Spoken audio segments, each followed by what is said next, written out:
Sur le Fouquet, c'est qu'on parlera un peu plus de revendications. Parce qu'on s'insurge sur le Fouquet. Mais vous savez que le 31, il y a des gens qui vont être délogés, qu'il y a des gens qui n'auront plus de maison. Ça, il n'y a aucun média qui s'en insurge.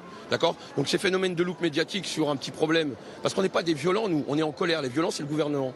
C'est eux les violents, c'est eux les ultra-violents. Ils sont tellement incompétents, ils sont tellement en manque d'idées qu'ils font rentrer l'armée dans Paris. Et ça, personne ne s'en s'insurge. Et le choix d'une manifestation déclarée, c'est justement pour canaliser, essayer de montrer qu'on est mobilisé en tant que gilets jaunes et qu'on parle des revendications. La semaine dernière, elle était déclarée, la manifestation. Elle devait partir de rue Kléber. La question qu'on doit se poser aujourd'hui, pourquoi on n'a pas laissé sortir les gens manifester du Champs-Élysées? Pourquoi on a été nassé dedans? C'est ça la vraie question qu'il faut se poser. Et je vous montre le document tout de suite que la manifestation a été déclarée.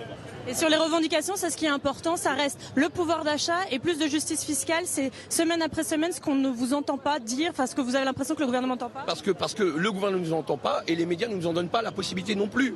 D'accord ? Oui, on veut plus de justice fiscale. On veut aussi récupérer notre démocratie sur laquelle le président aujourd'hui est en train de porter atteinte. Et ça, personne ne s'en offusque.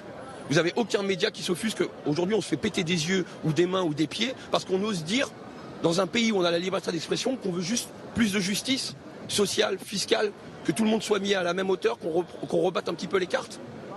Donc voilà, le président préfère s'occuper des riches, préfère aller skier, l'autre il préfère aller en boîte de nuit pendant qu'il éclate son peuple.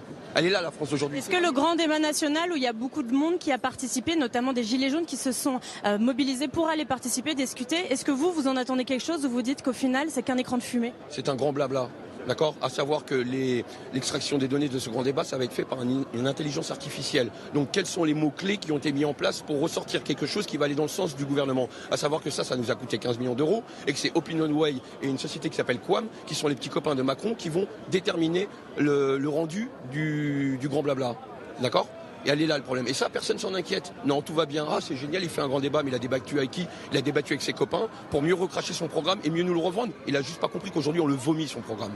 Parce qu'il n'a rien à voir pour des réformes que nous, on attend, tout simplement.